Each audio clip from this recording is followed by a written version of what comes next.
사천 이후에 만까지 갈 것이냐라는 고민을 다시 한번 했어요. 그 사천에 갔을 때 제가 지금 말씀드린 세 가지 요인. 미국은 밸류에이션이 높게 지금 평가되고 있기 때문에 한국으로 쏠릴 것이다, 이 주장이신 거예요. 근데 한국도 봤더니 너무 밸류에이션이 높다 이거죠. 이거 그냥 산수로 네. 대만 PBR이나 뭐 일본 PBR 이렇게 가는 곱셈 해보면 코스피는 지금 한 어떻게 AI를 활용해서 차원이 다른 서비스를 제공할 것인지 비즈니스 모델을 고민해야 되는데 코딩 교육하고 있어요. 고환율이 지속된다면 미국 돈조차 한국으로 오고 싶지 않을 거예요. 외국인들이 봤을 때는 환율이 높은 수준에서 가만히 있는 게 코스피 시장에 들어가기 좋은 타이밍을 만들어준다고 볼 수도 있죠.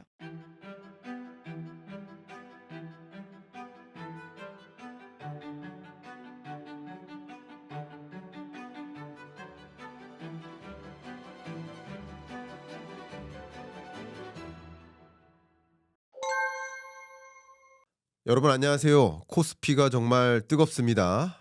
이 흐름이 어떻게 전개될 것인가 많은 분들의 관심사예요. 역시 전문가를 초대했습니다. 안녕하십니까? 안녕하세요. 네, 멀리서 오셨어요. 네. 인사 한번 부탁드리겠습니다. 예, 안녕하세요. 저는 미국 실리콘밸리에서 법률 투자 전문가로 활동하고 있는 나탈리아 변호사입니다. 반갑습니다. 반갑습니다. 또 JP 모건 출신으로 알려져 계신데 JP 모건에서 어떤 역할 주로 하셨는지? JP모건에서 저는 채권 파생 상품 트레이딩 했고요. 네. 예, 한국하고 홍콩에서 했습니다. 네. 제가 좀 가벼운 질문을 좀 드리려고 하는데 네. 당연히 그러시겠지만 다이먼 회장님 만나보셨습니까? 만났다고 하긴 그렇고요. 제가 승진하기 직전에 예. 그 승진 대상자들을 대상으로 한 내부 강연을 해주신 적이 있어서 직접 얼굴을 대면한 적은 있습니다. 대면한 적은 있다. 네. 예. 직접 만나셨습니다. 좋습니다. 만나신 거죠. 그렇죠. 정확하게 뭐 만났다고 볼 수 있죠. 좋습니다. 예. 가벼운 질문 드렸습니다. 저도 제롬 파월 연준 의장을 만났는데 네. 의장님은 저를 못 보셨겠죠. 저도 마찬가지예요. 네. 회장님은 저를 못 봤지만 전 만났습니다. 좋습니다. 예. 예, 가볍게 네. 이제 가도록 하겠습니다. 금융사 JP 모건 출신 나탈리아 변호사님 의견을 한번 여쭤보겠습니다. 미국에 계시고 실리콘밸리에서 정말 많은 금융사들 또 많은 업계들을 만나고 계실 거예요. 네. 당연한 얘기겠지만 그럼에도 불구하고 왜 코스피를 더 유력하게 보시는지, 뭐 미국 주식보다 한국 주식이 더 유리하다고 보시는 거 맞습니까? 맞습니다. 네, 의견 한번 부탁드립니다. 예,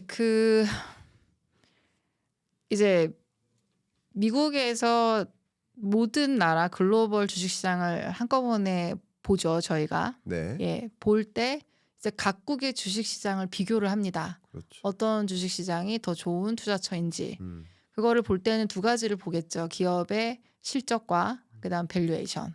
네. 예, 그 두 개가 그러니까 밸류에이션이 낮고 실적 전망이 좋은 주식이 이제 투자할 주식인데 그런 측면에서 코스피가 다른 나라 주식에 비해 매우 좋다라는 생각에 코스피를 보고 있습니다. 그렇군요.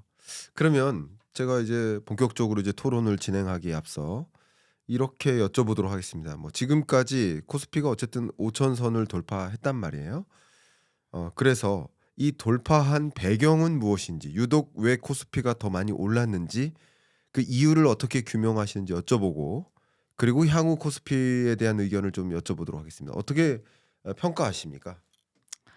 이거는 조금 얘기가 약간 긴데 최대한 좀 짧게 줄여서 길어도 괜찮습니다. 말씀드리겠습니다. 네. 미국에서 제가 봤을 때 2024년도에 니케이 지수가 4만을 돌파를 했습니다. 네. 예. 근데 이 4만이라는 숫자가 1989년에 일본 버블 경제가 붕괴되기 직전에 트라이 했다가 못한 수치예요. 4만이. 그리고 그거를 35년 후인 2024년에 니케이가 처음으로 4만을 돌파를 했어요. 근데 그 배경에는 여러 가지가 있습니다. 첫째로 글로벌 유동성 증가. 이제 페드가 금리를 인하하면서 유동성이 엄청나게 풀리기 시작했고, 또 2023년 11월에 챗GPT가 등장한 다음에 이제 AI 테마로 해서 기업 실적이 좋아지면서 이제 투자금들이 많이 AI 쪽으로 투자가 되기 시작했어요. 네. 그리고 여기에 일본 정부는 사실 주식 밸류업 정책이라는 걸 아베 정부 때부터 거의 10몇 년간 꾸준히 이걸 추진을 하고 있었는데 이게 어떤 세제 개편이나 그 뭐 거래소의 조치들이 좀 효과를 보기 시작했어요. 요 세 가지가 겹치면서 일본 주식이 이제 4만을 넘고 워렌 버핏 같은 투자자들이 일본 경제에 대한 낙관적인 전망, 주식 시장에 대한 상승 전망을 내놓기 시작하면서 외인 매수가 이제 일본 시장으로 엄청나게 들어온 거죠. 그래서 이제 4만을 넘었는데 그때 코스피는 오르지 못했습니다. 왜냐하면 그때가 이제 계엄 정국이고 정치 불확실성 때문에 코스피는 계속해서 정체 상태에 있었어요. 그래서 저는 그걸 보고 비슷한 종류의 상승이 코스피에 이 정치적 불확실성만 해소되면 갈 거라는 생각을 했습니다. 왜냐하면 일본 경제를 상승시킨 세 가지 요소가 한국 주식시장에도 똑같이 적용이 되거든요. 유동성은 많아졌고 한국에도 AI 시대에 실적이 좋아질 많은 기업들이 있지 않습니까? 반도체를 비롯해서. 거기에 또 새로운 정부가 이제 주식의 밸류업 정책을 펼친다면 이제 다음 글로벌 머니의 목적지는 한국 코스피 시장이 될 거다라는 생각에 이제 코스피 상승을 전망을 하기 시작했어요. 네. 그래서 이제 보고 있는데 제가 그 코스피 전망 상승 전망을 한 게 그때는 코스피가 한 2,500, 600 이럴 때예요. 그래서 상승 전망을 해서 막 조사도 하고 책을 쓰고 있는데 갑자기 책을 다 썼는데 코스피가 이미 4천이 됐습니다. 지난 10월에. 네. 예, 그래서 그 4천 이후에 만까지 갈 것이냐라는 고민을 다시 한번 했어요. 그 4천에 갔을 때 제가 지금 말씀드린 세 가지 요인, 글로벌 유동성과 AI 시대 한국 기업의 실적 호조, 그리고 저평가 해소가 여기서 계속 더 진행이 될 것인가, 이거를 고민을 한 끝에 더 갈 수 있겠다. 이게 제가 만을 말씀드리는 게 뭐 오래 간다는 게 아니고 향후 한 3, 4년 동안 코스피가 꾸준히 우상향해서 연율 한 20에서 25%씩 상승을 해서 이제 만을 가는 시나리오가 저는 맞겠다는 생각을 했습니다. 알겠습니다. 제가 여쭤본 건 먼저 지금까지 어떤 코스피의 흐름이 이렇게 전개됐는데 그 배경이 무엇인지를 여쭙고 이제 전망 부분도 여쭤보려고 하는데 주된 평가가 이제 유동성이다. 첫 번째. 그리고 AI 영역에서의 기대감. 네. 세 번째가 정치적 어떤 리스크로 인한 저평가. 네. 그러니까 그것이 또 해소될 때 기대감이 집중된다. 이렇게 정리를 해주신 것 같아요. 너무 네, 좋습니다. 맞습니다. 예. 자, 그러면 이렇게 진단을 하셨으니까 그러면 26년 지금 2월부터 시작했을 때 어떤 또 코스피의 흐름이 전개될까를 판단할 때 이 세 가지 요인이 추가적으로 작용하는 것인지 아니면 이 외에 다른 변수가 있는 것인지 향후 전망과 좀 근거를 또 여쭤보도록 하겠습니다. 지금 제가 말씀드린 세 가지 요인이 주된 상승 그 드라이버라고 생각해요. 네. 예, 유동성 같은 경우에는 이제 지표를 보는데 글로벌 머니들이 그 투자를 위해 대기하고 있는 자금의 규모를 확인할 수 있는 몇 가지 지표들이 있습니다. 뭐 리버스 레포라든지 MMF 잔액 이제 이런 것들을 보면 지금도 이 대기 자금이 굉장히 많은 상태인 걸 확인을 할 수가 있어요. 그리고 연준이 지금 2026년에 아마 금리를 한두 차례 더 인하를 할 거고, 그리고 미국의 그 중간 선거가 11월에 있기 때문에 재정 확대나 경기 부양책을 계속 할 거라고 봐요. 미국 현지에서는. 그래서 일단 돈은 계속 풀리는 거죠. 그게 유효하고 AI 한국의 경쟁력, 이거는 제가 그 최근에 라스베가스에서 하는 CES를 다녀왔는데 저는 거기 가서 보고 정말 피지컬 AI는 한국의 기회구나. 이걸 다시 한번 느끼고, 현대자동차 같은 부스 얘기 많이 나오지 않았습니까? 그 로봇하고. 네. 예, 그런 걸 보면서 한국 기업의 AI 경쟁력에 대해서 다시 한번 좀 확신을 하게 됐고요, 개인적으로. 네.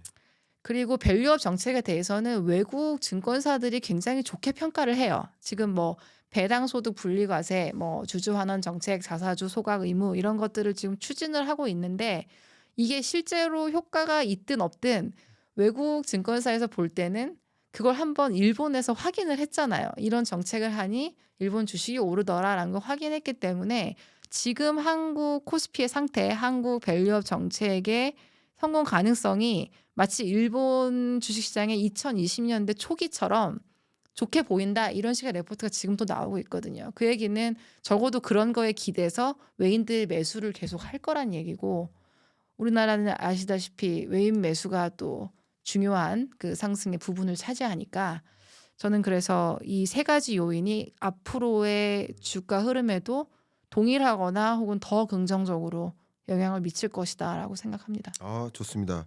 세 가지 이유를 들어서 코스피 소위 만 시대가 올 것이다라는 의견을 주신 거예요. 해당 네. 의견 너무 좋고요. 그래서 이 부분을 이 세 가지 의견 하나하나를 가지고 조금 더 들어가서 이야기를 나눠보는 시간 가지면 어떨까 이런 생각인데요. 정말 이 세 가지 근거가 하나라도 무너지면 소위 만 안 가고 구천 가고 그죠? 예를 들면 그렇죠. 그죠? 예. 그래서 세 가지 근거 중에 세 가지가 다 무너지면 당연히 만 못 가고 5천에서 더 무너질 수도 있는 무너질 수도 거고요. 있죠. 그러니까 예. 이 세 가지 근거가 정말 탄탄한지 아닌지를 한번 여쭤볼게요. 그게 우리 독자분들께 좋은 정보가 될 것이라고 생각이 되고 네. 많은 분들이 이렇게 생각하거든요. 일단 대질문을 이렇게 드릴게요. 여기까지 이렇게 올랐으니까 그럼 이제부터 떨어지는 거 아닙니까? 이렇게 생각하시는 분들 저는 그렇게 생각 안 합니다. 네네. 저도 역시 26년 여러분 다 아시지만 26년 저는 우상향장으로 보고 있습니다.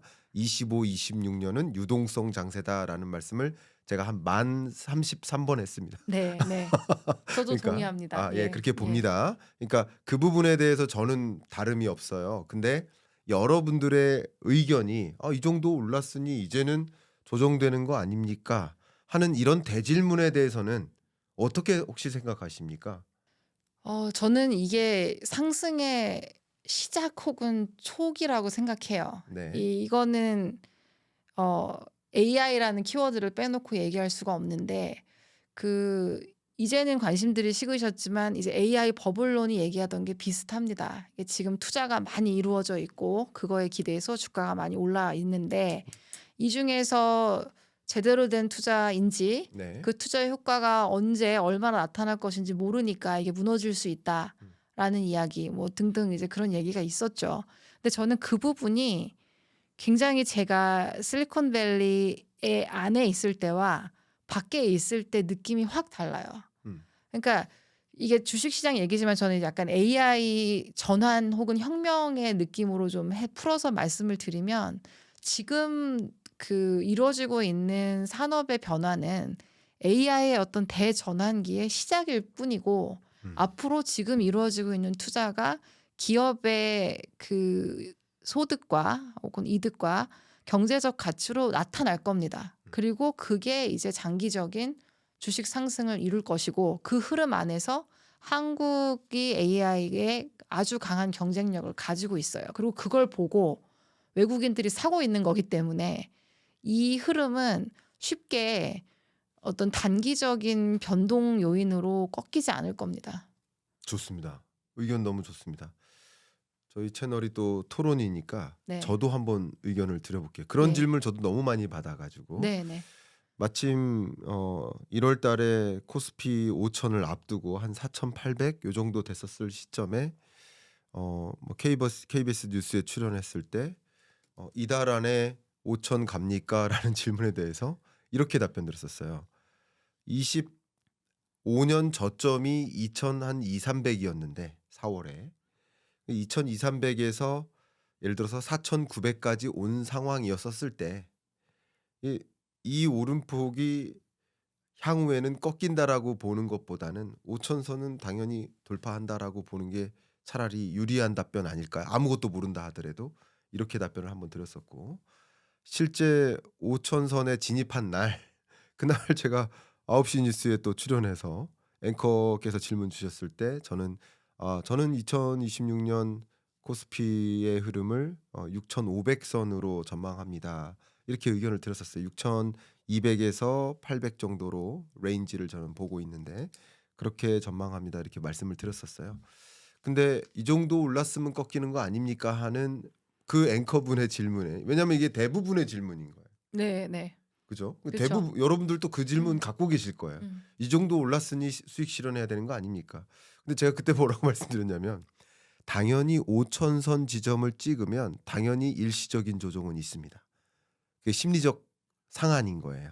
그래서 수익 실현 열풍이 있기 때문에 5천선을 찍을 때쯤이면 매도 움직임이 또 강하게 있기 때문에 역시 조정될 수는 있지만 새로운 기준 5천선이 마련되는 것이다. 그래서 저는 어떻게 의견 드리냐면 5천까지 오르는데 배경이 됐던 요인들이 있는데 그러면 이 5천 이후에 또 다른 요인이 있는지를 봐야지 5천까지 왔으니까 떨어진다라고 판단하는 것은 적절치 않아 보인다. 근데 말씀 주셨던 이 세 가지 이유 있잖아요. 제가 완전히 공감하는 부분이에요. 제가 우리 구독자분들께 정말 수년 동안 말씀드렸던 주제예요. 똑같이. 예. 근데 25년, 26년은 피벗의 시대고 유동성 장세인데 25년보다 26년이 유동성 규모가 더 폭발합니다. 특히 미국을 중심으로요. 첫 번째. 두 번째 근거 말씀드리면 AI. 저도 이 업계를 정말 잘 아는 사람 중에 하나인데요. 저보다 기업을 더 많이 만나는 사람 거의 없을 거예요. 저는 정말 많은 기업들의 경영전략회의를 참석하니까 그 기업들의 대표들의 고민들을 제가 알고 있어요. 다 뭐냐면 AI를 이제 도입하려 하는데 이겁니다. 그러니까 AI 시작도 안 됐다는 말씀을 이렇게 드리는 거예요.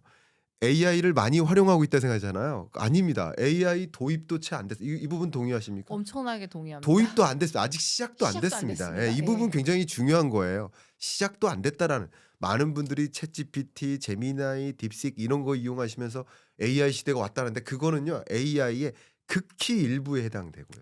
극히 맞습니다. 네. 극단적인 일부. 예. 그냥 어림잡아서 5%도 안 됩니다.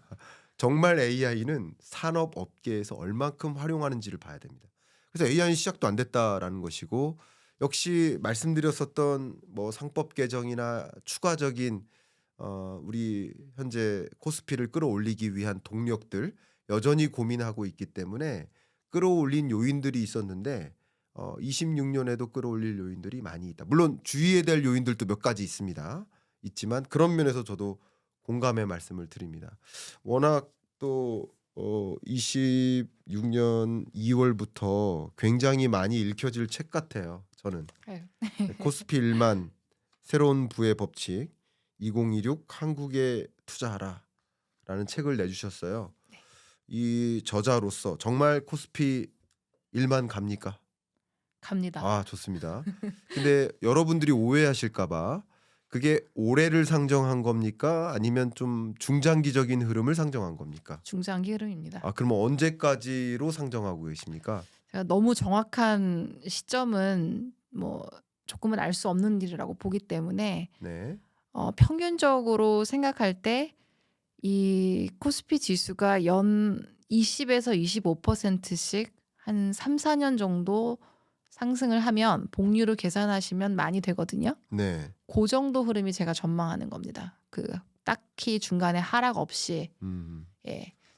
그 산수를 해보시면 5천에서 20%씩 3년을 오르면 7천이고 대강요. 네. 5년 하면 많이에요. 근데 저는 이제 그런 5년 이내에만 이런 전망입니다. 좋습니다.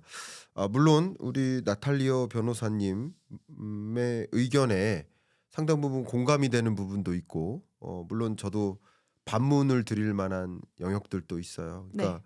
향후 5년 동안 꾸준히 상승한다고 전제하면 많이 되겠지만 저는 항상 거시경제를 보기 때문에 상승하는 구간이 있고 하락하는 구간이 있다라고 판단을 하는데 지금 현재 언제가 하락하는 구간이다라고 예단하기는 어려워요. 그러나 몇 가지 모멘텀이 오면 하락하는 구간이 온다라고 보고 있거든요. 그런 면에서 이렇게 지속적으로 상승하는 흐름일까? 아니면 강한 상승 후에 조정을 거쳐서 또 다시 상승하는 흐름일까? 이 부분에 있어서는 큰 틀에 있어서 생각이나 어떤 그 프레임이 다를 수도 있는데 그 부분을 더 심층적으로 좀 논의를 해 보도록 하겠습니다. 자, 그러면 말씀 주셨던 여러 가지 이유 중에 첫 번째 바로 유동성이에요. 네. 그 유동성에 대해서 한번 여쭤보도록 하겠습니다. 26년 이 유동성이라는 흐름은 25년에도 주가를 견인하는 장치였는데 26년에도 유효하다고 보십니까? 유효하다고 봅니다. 네. 어떤 근거로 그렇게 보십니까? 금리 인하, 네. 그죠? 그러니까 통화 완화 정책과 미국에서요. 네. 그리고 재정 확대.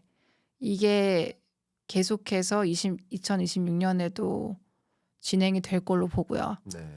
왜냐하면 미국은 11월 달에 이제 우리나라로 치면 뭐 국회의원 선거죠. 중간 선거가 있어요. 네. 네, 선거 전에는 특히 트럼프 정부는 1기 때도 그랬고 2기에 와서도 이 주가 부양과 주가를 올리고 경기 부양 정책을 통해서 표를 끌어모으려고 하는 경향이 있고 아마 그 행동을 반복할 겁니다. 네. 그래서 올해에도 돈을 계속 풀 걸로 보고 있고요. 네. 예. 그리고 그 수치가 앞서서 제가 잠깐 말씀드렸는데 두 가지 지표로 확인이 돼요. 네. 그러니까 리버스 리포라고 해서 이거는 어떤 채권을 담보로 금융기관들이 돈을 빌리는 규모인데 이거는 네. 낮을수록 위험 선호도가 높고 투자 대기성 자금이 높은 거고 이 리버스 리포에서 나온 금액은 보통 머니마켓 펀드죠. MMF로 가서 대기를 타다가 이제 주식이든 어떤 위험자산 투자로 가는데 이 리버스 리포는 지금 역대 최저, MMF 잔고는 역대 최고. 네. 그래서 뭔가 투자처가 있으면 가려고 하는 대기성 자금이 지금 엄청 크게 대기를 하고 있습니다. 네. 그걸 지표로 확인할 수 있죠. 네. 엄청 큰 자금이 지금 시장으로 흘러 들어가기 위한 준비를 하고 있다. 그렇죠. 예. 예. 그냥 다른 분의 의견도 아니고 JP 모건 체이스에서 해당 영역을 직접 담당하셨던 담당자셨잖아요. 네. 그러면 뭐 근무하셨던 어떤 경험과 지금 또 현업에서 고민하신 여러 고민들 섞었을 때 지금의 흐름은 과거 어느 때랑 좀 유사한 측면이 있는 그런 것들도 관찰이 됩니까 혹시? 예를 들면 2020년 팬데믹 때 대규모 유동성을 공급하기 위해서 뭐 엄청난 충격 이후 뭐 대규모로 금리 인하하고 그때 유동성이 퍼부어졌죠. 예를 들면 그럴 때처럼 뭔가 지금의 이런 리버스 리포 시장의 모습이 과거 어느 때랑 좀 유사한 그런 것들도 있으십니까? 예, 있는 것 같습니다. 그 네. 교수님 말씀하신 그 팬데믹 직후랑 가장 비슷하죠. 예, 그때도 금리를 내리고 이제 돈을 풀어서 네. 주가를 막 올리려고 했었죠. 네. 마찬가지로 트럼프 정부가 이제 코로나로 인한 민심의 동요를 이제 주가 상승으로 덮으려는 그것처럼 지금도 이제 트럼프 정부도 후반 혹은 뭐 이제 초기는 아니니까요. 이게 진행되면서 미국 뉴스를 보시는 분들은 아시겠지만 많은 논란이 있죠. 이민 정책이라든지 뭐 이제 트럼프 대통령의 레임덕도 한 몇 달 후로 이제 왔다고 보는 사람들도 있고 이런 식의 정치적인 그 불안을 잠재우기 위해서 더 돈을 풀고 더 주가를 올려서 하고 싶을 것 같아요. 근데 지금 미국 주식시장 밸류에이션은 너무 높죠.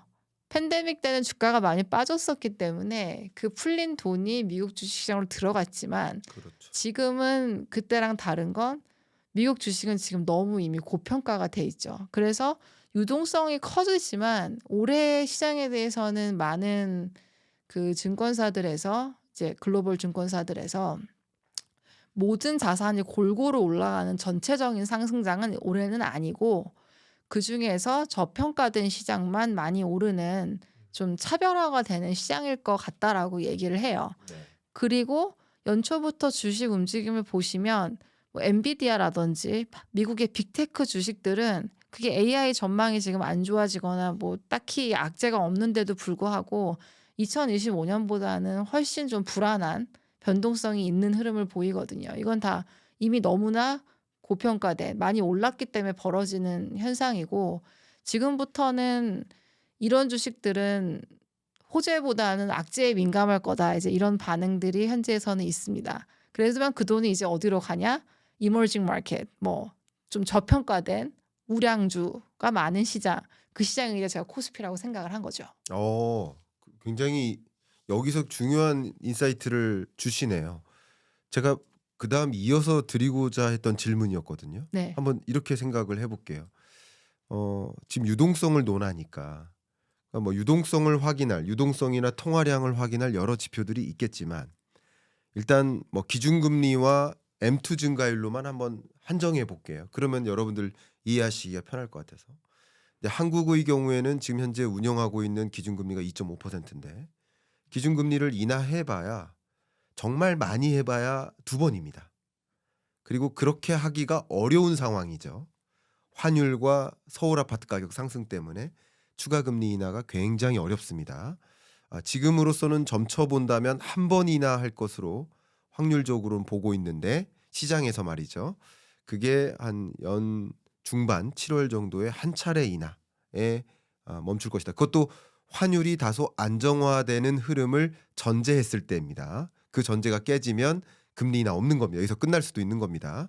그래서 많이 인하해봐야 뭐 한두 차례 이렇게 볼 수 있겠습니다. 근데 미국의 경우에는 트럼프 대통령이 워낙 계속 강조해왔던 그 프레이즈가 있는데 1% and even lower than that. 이거 너무 저는 인상적인.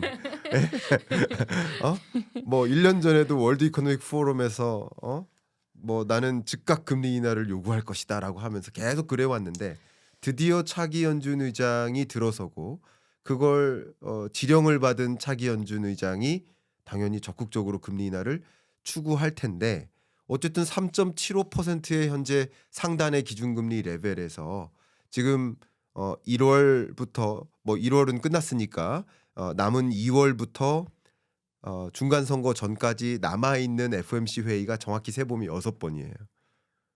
그 6번 연속으로 금리 인하를 한다고 가정해 보면 가정을 그렇게 먼저 해볼게요. 혹은 그 이상으로 금리 인하를 원하는 거예요. 트럼프 대통령은. 그러나 그만큼 할지는 모르겠으나 한국보다는 훨씬 더 적극적인 금리 인하를 단행할 것이다라고 가정하는 게 좋겠습니다. 네. 이게 의견이에요. 금리 측면이고요. 두 번째 유동성 측면이에요.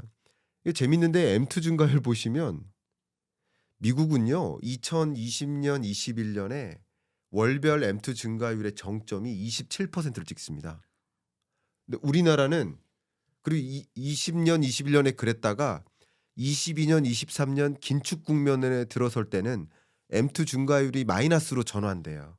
그러니까 늘릴 땐 늘리고 빨아들일 땐 빨아들이는 거예요. 그 양적 완화와 양적 긴축을 왔다 갔다 단행하는. 근데 우리나라는 한 번도 빠짐없이 M2 증가율이 플러스를 계속 유지해요.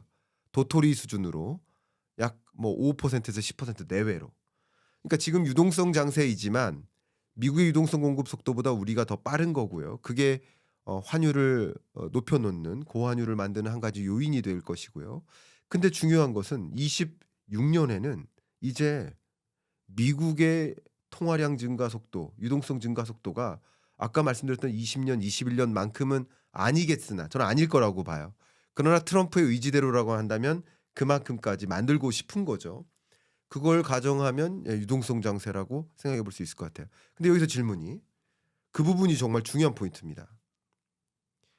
한국의 유동성 공급 속도보다 미국의 유동성 공급 속도가 더 빠르다고 가정한다면 그러면 한국 주식으로의 쏠림보다는 미국 주식으로 쏠림이 더 강하지 않겠느냐. 유동성 대 유동성으로만 본다면 나머지 요인은 빼더라도 그렇게 저는 질문을 드리려고 했는데 네. 근데 그게 아니라 미국은 이미 밸류에이션이 높기 때문에 이머징으로 쏠릴 것이다라는 의견을 주신 거예요. 또 여기서 혹시 추가 의견을 주실 수 있으실지요?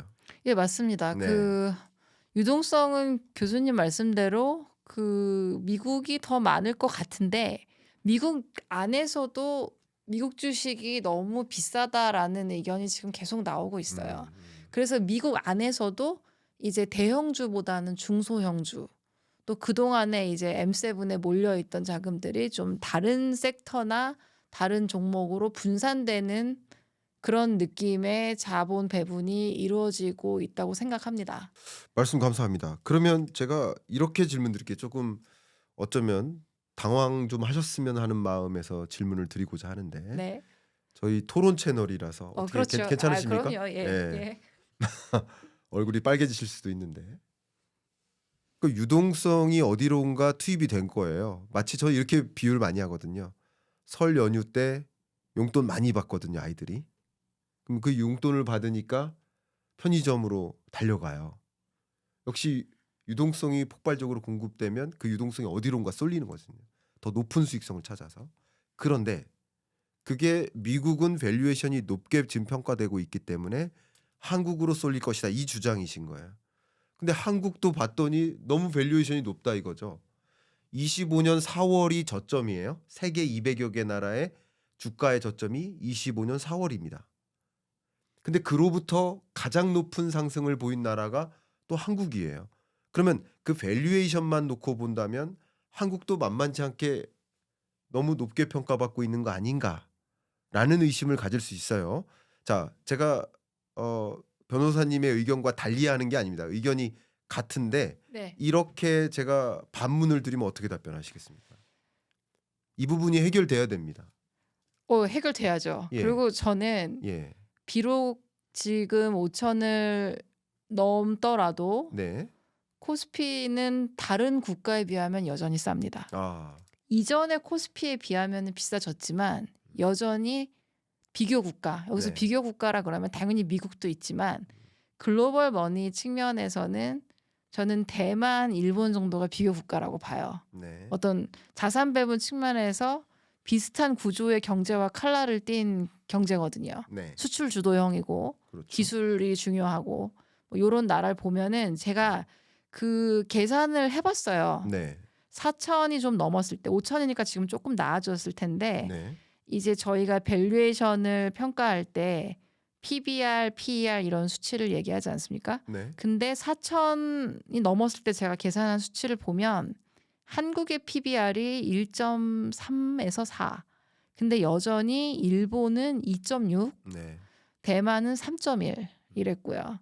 한국 PER이 아주 이건 뭐 계산 방법 따라 조금 달라요. 뭐 근데 그때 제가 계산한 방식을 동일하게 해봤을 때 한국의 PER은 18 정도인데 일본이나 대만은 23에서 24였습니다. 그러니까 네. 아직도 저는 이 밸류에이션 자체가 다른 나라에 비하면 한국이 싼 편이라고 생각을 하고요. 네, 여기에 이 기업의 이익 상승률 전망도 2026년에 굉장히 좋지 않습니까? 뭐 네네. 벌써 삼성전자나 하이닉스에 대한 목표 주가는 계속 오르고 있고 이렇게 펀더멘털한 실적 호조와 밸류에이션 차이가 아직 있는 한 뭐 상승의 전망은 유효하다. 의견 네. 감사합니다.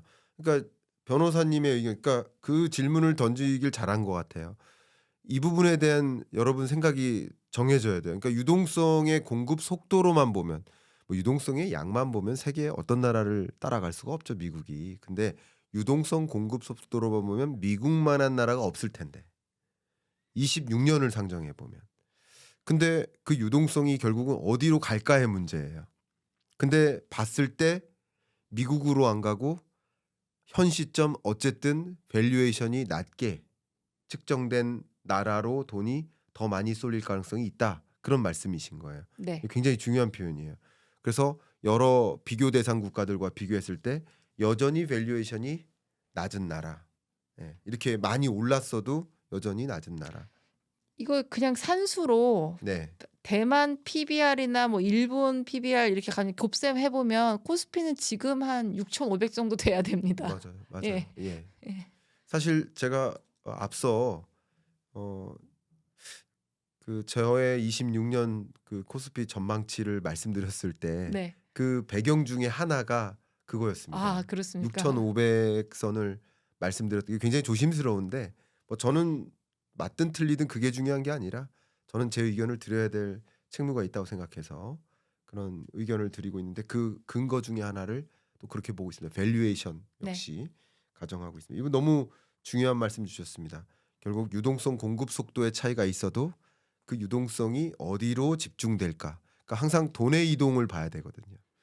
돈이 어디로 쏠릴까 이걸 보셨는데 한국으로 쏠린다. 그 근거를 이렇게 말씀 주셨습니다. 지금 함께하고 있는 우리 허 변호사님은 코스피 1만 새로운 부의 법칙 2026 한국에 투자하라라는 책을 내주셨어요. 지금 당장 코스피를 사야 하는 이유를 명확하게 정리를 잘 해주신 책인 것 같습니다.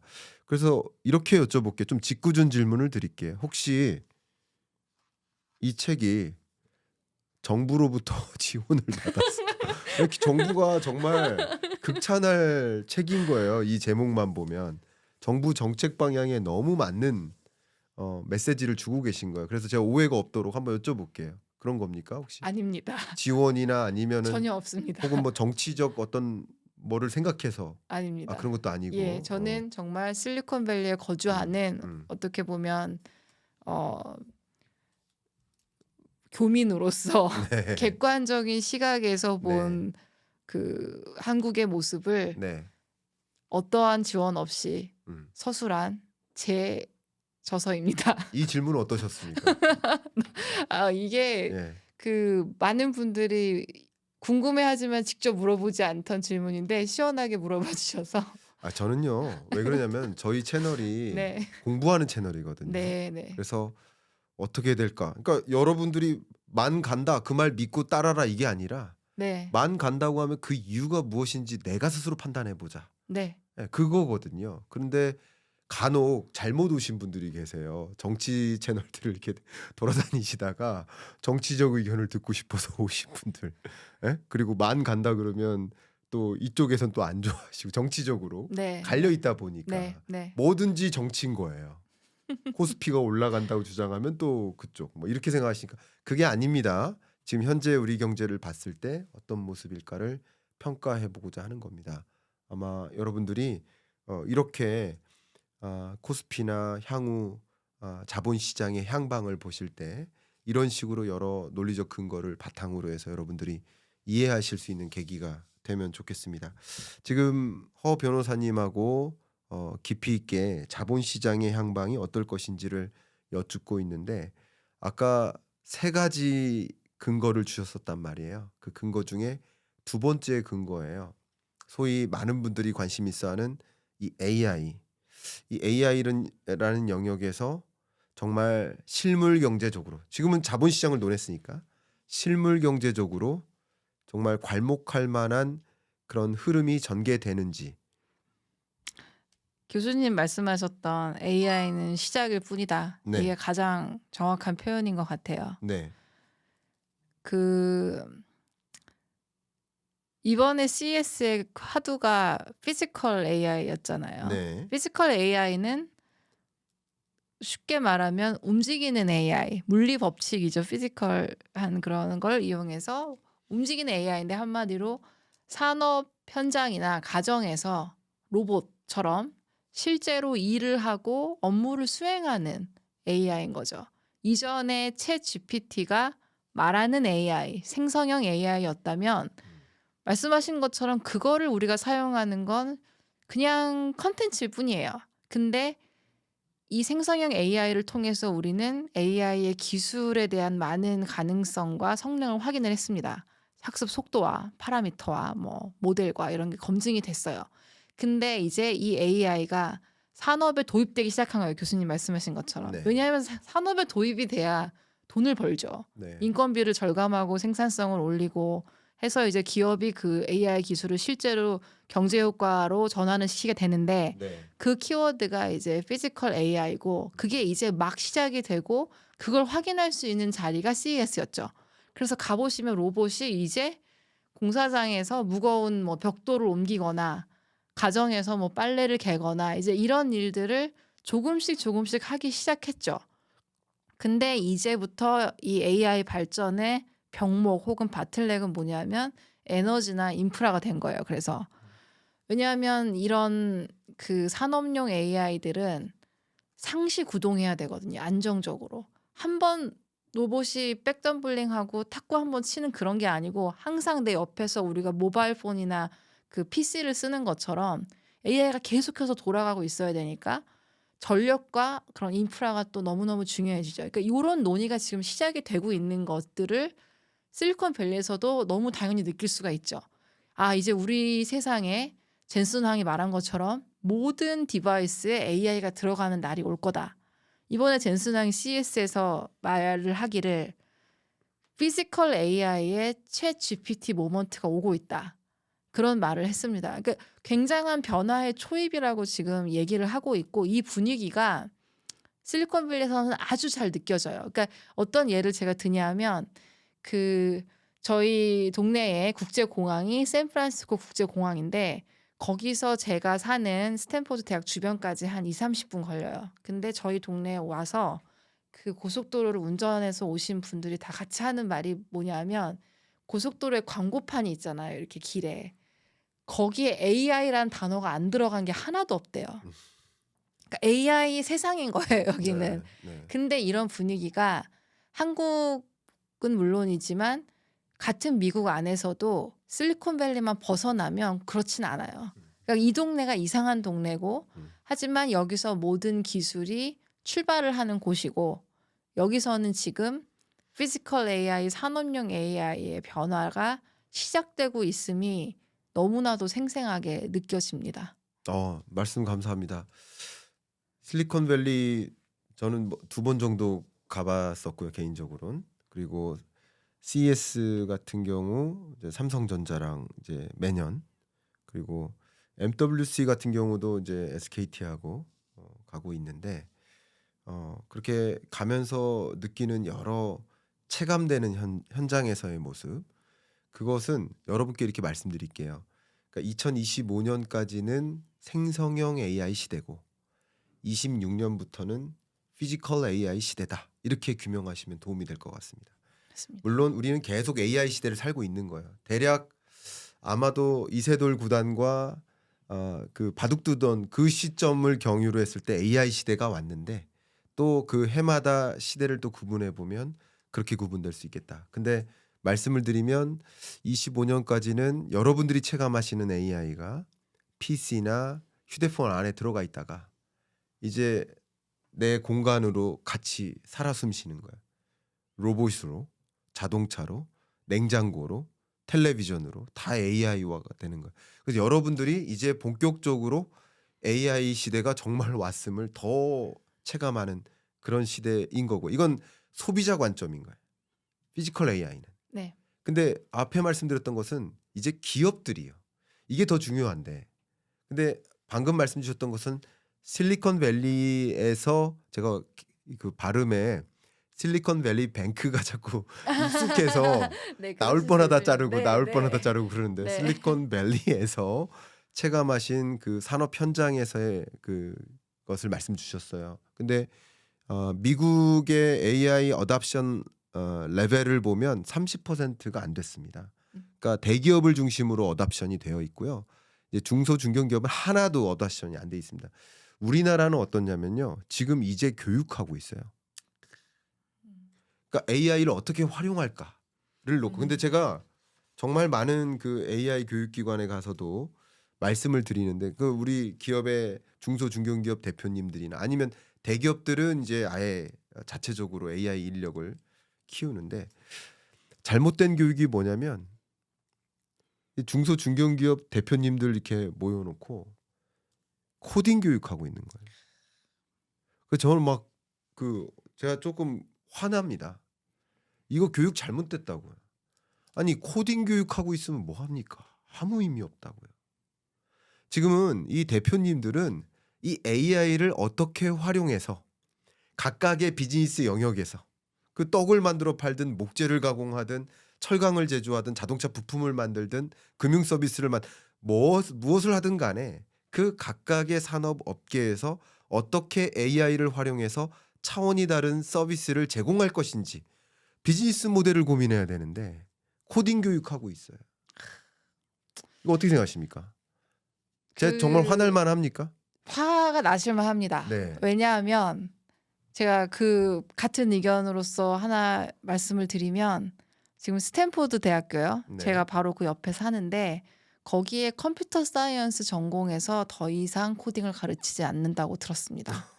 컬서 AI를 어떻게 쓰는지를 가르친다고 네. 들었습니다. 네. 그러니까 CS 전공에서조차도 코딩은 이제 AI 영역으로 가서 AI가 어떻게 코딩을 잘하게 할 것인가 고민하고 있는데 네. 기업에서 코딩을 배운다는 건 사실은 좀 뒤처진 얘기죠. 좋습니다.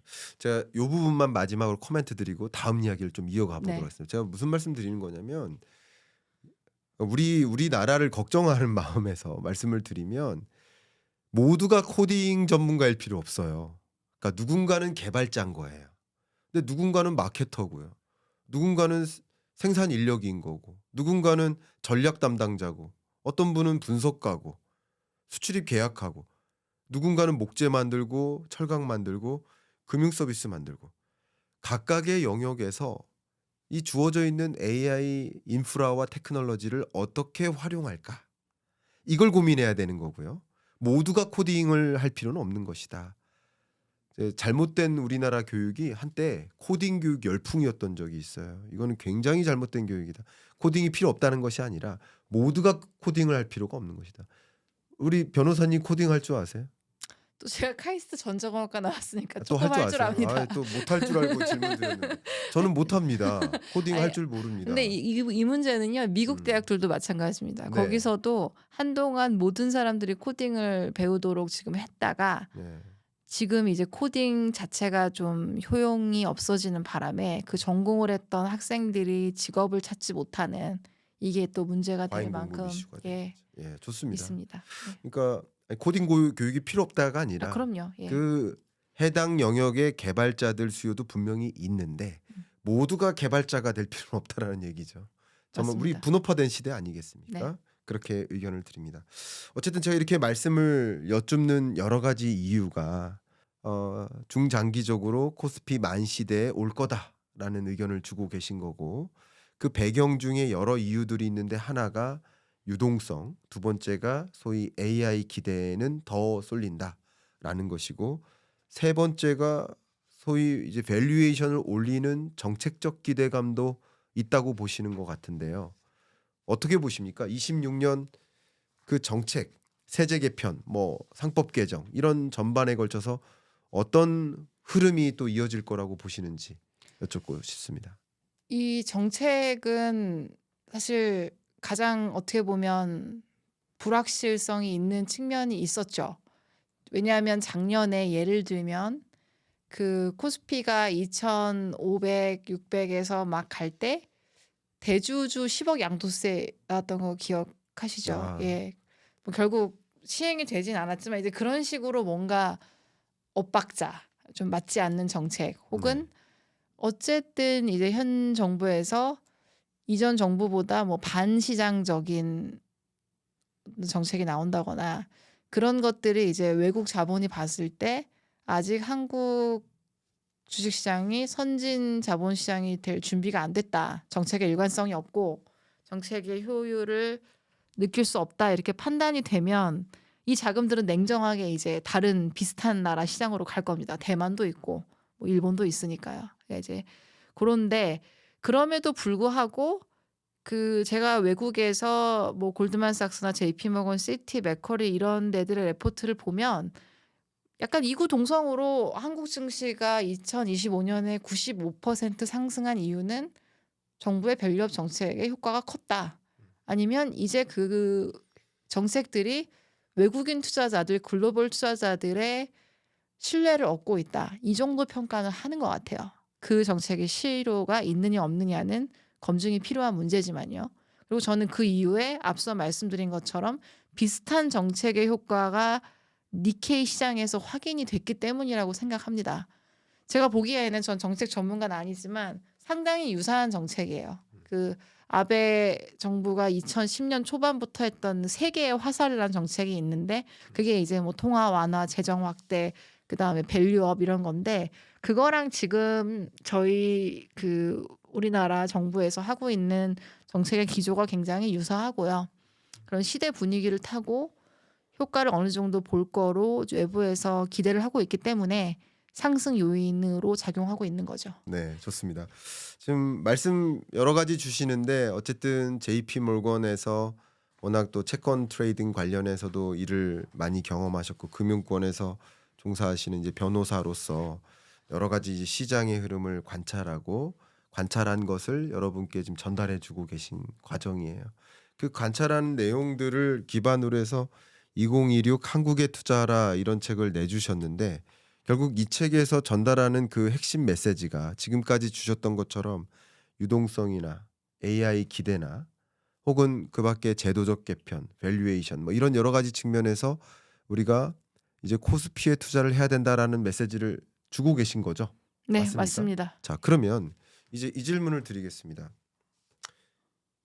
코스피 올라가는 그런 시대에 우리는 한국 주식에 투자를 해야 된다라고 할 수 있는데 제가 생각하는 한국 경제의 걸림돌이 2개 정도 있어요. 그게 환율입니다. 또 워낙 또 채권 시장 많이 보셨으니까 거시경제 밝으실 것 같아요. 그냥 기본적으로 고환율이 지속된다면 아까 말씀 주셨던 미국 돈조차 한국으로 오고 싶지 않을 거예요. 원화 표시 자산에 관심이 없을 거예요. 그래서 이제 환율 전망이 굉장히 중요하고 기반이 깔려야 됩니다. 한국인도 한국 원화 표시 자산보다는 만약에 고환율이 지속된다면 그러면 달러 표시 자산이 더 매력적인 것이고 위안화가 더 강세를 보일 것이다. 그럼 위안화 표시 자산이 더 매력적인 거죠. 근데 상대적으로 고환율이 지속된다면 아무리 코스피가 올라가도 그거 달러로 바꾸면 얼마 안 될 테니까 당연히 원화 표시 자산을 회피할 겁니다. 더군다나 그 주된 논리가 미국 돈이 한국으로 온다는 거잖아요. 그래서 환율 전망을 기본적으로 어떻게 가져가고 계신지 전제를 하고 계실 것 같아서 여쭙도록 하겠습니다. 예, 저는 환율을 볼 때 이 교수님 말씀처럼 원화 표시 자산 가치 하락이라는 걸로 사실 처음에 전 보지 않고 네. 그 환율이 높을수록 원화 가치가 쌀수록 코스피는 더 싸잖아요. 네. 그러니까 외국인들이 코스피를 사는 요인이 된다고 생각했습니다. 어. 예, 그리고 그건 사실이었어요, 밸류에이션이라는 지금까지. 관점에서. 밸류에이션이라는 그렇죠. 관점에서요. 예.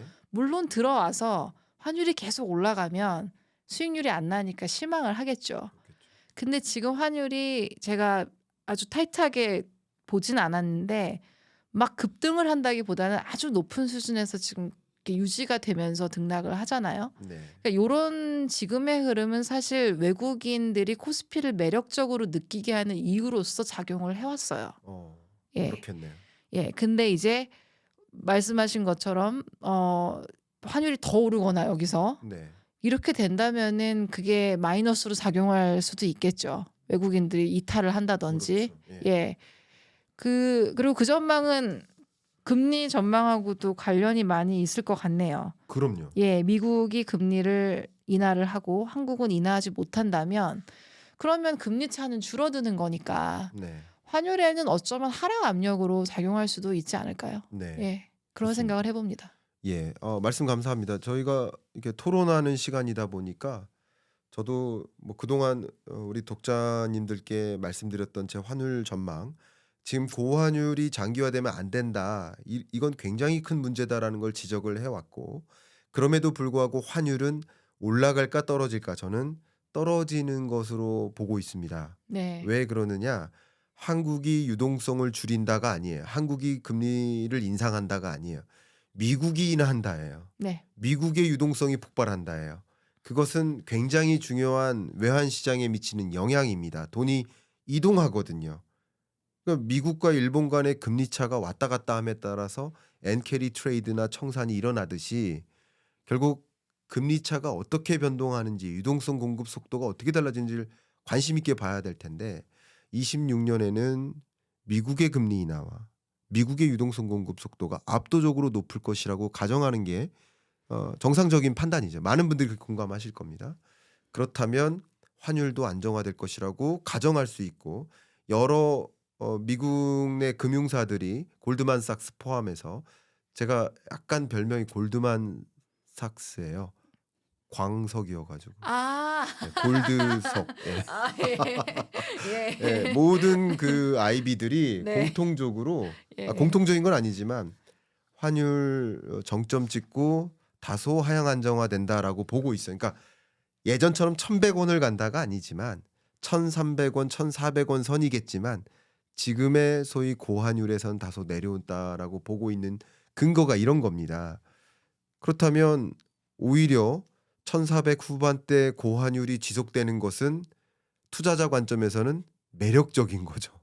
매력적이죠. 그리고 네. 어쨌든 우리나라 경제는 수출 주도형이기 때문에 네. 높은 환율은 삼성전자나 하이닉스 같은 기업의 실적에 도움이 되죠. 음. 그러니까 외국인들이 봤을 때는 환율이 높은 수준에서 가만히 있는 게 코스피 시장에 들어가기 좋은 타이밍을 만들어준다고 볼 수도 있죠. 네. 예. 좋습니다. 이런 것이 결국 글로벌 머니의 행방을 쫓을 때 굉장히 중요한 관전 포인트가 될 것 같아요. 그다음 두 번째로 제가 여쭈고 싶은 것이 역시 이 고환율 장기화가 만약에 되면 문제는 하나가 돈이 한국 원화표시 자산으로 쏠림은 없겠지만 국내 내수 경기는 침체될 거예요. 그러니까 수입 중소기업들이 굉장히 힘들어지고 마진폭이 축소되고 신규 투자 못하고 고용 위축되고 그래서 이거 고환율 장기화되면 안 된다라는 말씀을 저는 드려왔는데 자 그러면 이렇게 됐을 경우 한국은 내수 경기 침체 국면에서 더 유동성 공급해야 되는 이유가 생겨요. 그러니까 고환율은 또 다른 고환율을 만들어요. 그러니까 고환율 장기화가 지속되는 것은 좀 다른 얘기예요. 고환율을 찍고 안정화될 거라고 한다면 매력적인 자산이지만 원화표시 자산이 고환율이 계속 지속되거나 1,400 후반에서 1,500, 1,600으로 간다면 이거는 매력적인 자산이 아닌 거죠. 그렇죠. 그러니까 이 부분도 중요한 겁니다. 네. 근데 이게 실물 경제도 뒷받침하느냐를 질문 드리는 거예요. 무슨 말이냐?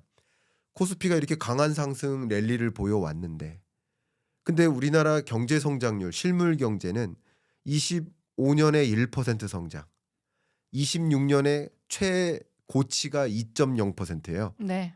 전망치로 봤을 때 네. IMF, 월드뱅크, OECD, 한국은행, 기재부 다 포함해서 전망치 최고치가 2.0%입니다. 그게 기재부 전망치예요. 이건 목표치에 가깝죠. 이렇게 전망했을 때 자본시장은 계속 상승하는 흐름이 지속 가능한 것인가 하는 역시 또 대질문이 있거든요. 이 부분에 대해서는 혹시 어떻게 의견을 갖고 있습니까? 그런 질문을 저도 한국 와서 조금 받았어요. 그러니까 네. 같은 얘기지만 좀 다른 질문인데 네. 이렇게 체감 경기는 굉장히 안 좋다는 거죠. 일반 네. 국민들이 느끼는. 근데 주가 지수는 5천을 넘는 이 괴리가 있다.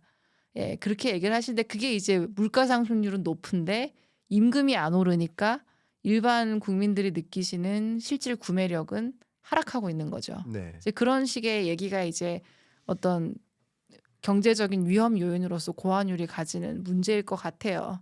근데 이거는 저는 제가 섣불리 답을 내릴 수 없는 문제인 것 같습니다. 그리고 이런 그 괴리에서 또 문제가 되는 건 미국도 있는 얘기인데 소득이 점점 양극화되고 있어요. 네. 그러니까 임금 상승률 같은 경우에도 지금 뭐 AI 시대에 더 높은 수준의 인재들은 더 높은 임금을 받고 어떤 사람들은 직업을 아예 잃고 이제 이렇게 되면서 소득의 불균형도 높아지고 거기에 물가는 올라가니까 사실은 저소득층일수록 느끼는 고용은 안 되고 임금은 오르지 않는데 물가만 올라가는 이제 이런 상황들이 경제적인 위험 요인이 되고 있죠. 감사합니다. 말씀 주셨던 것처럼 우리가 경계해야 될 위험 요인도 분명히 있어요. 네. 그래서 아마도 정부 입장에서 생각해 보면 정부를 지지하냐 지지하지 않느냐를 논하는 게 아니에요. 어쨌든 이 정부는 2026년 연내에 역시 뭐 지방선거도 있고요. 그것을 가정했을 때 코스피가 한참 5천 찍다가 떨어지는 것을 지켜만 볼 수 있는 입장은 아니잖아요. 아니죠. 그 지지율이 예. 나쁘잖아요. 아주 나쁘죠. 그러니까 그런 것도 한번 생각해 보면 뭐 선거 전략으로서도 왜냐하면 트럼프 대통령도 선거 전략이고 이게 다 선거 전략입니다. 저희가 1시간 동안 논했던 게 맞습니다. 예, 중간 선거 전략이에요. 근데 어쨌든 현 정부도 어쨌든 선거 전략 관점에서 코스피가 5천 찍고 다시 꼬꾸라지면 그게 선거에 매력적이겠습니까? 아니죠. 그러니까 차라리 안 간 것만 못하죠. 그렇죠. 예. 차라리 그냥 쭉 올라가다가 완만하게 4,000선에 머무는 게 더 나을지도 낫죠, 몰라요. 그게. 예. 5,000 찍고 4,000 떨어지는 것보다. 그런 관점에서 봤을 때 또 정부도 이 코스피를 올려놓기 위한 여러 가지 노력들을 또 추가적으로 법 개정이라든가 이런 것을 추진할 텐데 추가 소재를 마련할 거라는 거죠. 추진해 나갈 텐데 그런 것들이 방금 말씀드렸던 이 환율을 안정화시키는 이 여부 관건 네. 그리고 두 번째 실물 경제도 나름의 성장 흐름을 뒷받침하는 그런 동력을 마련할지 여부 이것들 우리가 주목해야 될 것 같습니다. 네. 저희가 지금 1시간 정도 토론을 달려왔습니다. 네.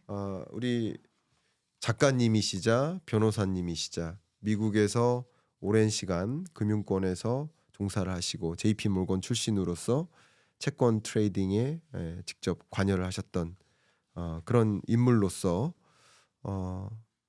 지금 이 시장을 조망해 주시고 또 책으로서 그런 이야기들을 녹여내 주셨어요. 그래서 여러분들이 오늘 토론 영상을 보시고 나 한번 이 책을 보고 어떻게 내가 투자 의사 결정을 해야 될지 판단할 만한 판단 근거로서 삼으시길 좀 추천을 드립니다. 자, 마지막으로 저희 채널 처음 출연하셨는데 네. 아마 이건 토론 방식은 처음이실 것 같아요. 예. 예, 그래서 제가 가끔 토론을 안 좋아하시는 구독자분들께 이렇게 말씀드립니다. 그 인터뷰는 다른 수백여 개 채널에서 보십시오. 토론을 지향하는 채널이니까 인터뷰해달라는 얘기는 삼가해 주십시오. 왜 중국집 와서 김밥을 찾습니까? 여긴 중국집입니다. 우리는 토론을 하는 채널입니다. 이렇게 말씀을 드려요. 네. 토론 참여하신 소감 말씀 여쭙고 마무리하겠습니다. 저는 너무 좋았습니다. 네. 예. 이 책은 예측서로 비춰지지 않기를 어느 면에선 전 바라고 있었어요. 이렇게 예측은 틀릴 수 있지만 그 예측을 하는 이유와 네. 그 근거들을 심도 있게 토론하고 싶었는데 네. 이렇게 잘 리드를 해주셔서 제가 다른 채널도 몇 개 나갔었지만 또 다른 느낌으로 아주 풍부한 또 반론과 질문을 적절히 던져주셔가지고 네. 이 지적인 토론 아주 좋은 시간 보내다 갑니다. 네. 저는 오늘 많이 세게는 안 했습니다. 이렇게 그러신 것 말씀드리고 같아요. 적당히 톤을 네. 조절을 했는데 네. 어쨌든 여러분들이 이 시장을 판단함에 있어서 말씀 주셨던 굉장히 좋은 인사이트들이 있었습니다. 저도 몇 가지 많이 배웠습니다. 그래서 그 인사이트 있는 부분 꼭 체크하시고 여러분이 스스로 물고기를 잡으실 텐데 물고기 잡는 법에 내가 이런 부분은 좀 부족한 게 있었네. 이런 것까지 내가 장착하면 세계에서 제일 가는 어부가 될 수 있어 하는 생각을 가지셨기를 바라는 마음 담아서 오늘 토론 마무리하겠습니다. 감사합니다. 감사합니다.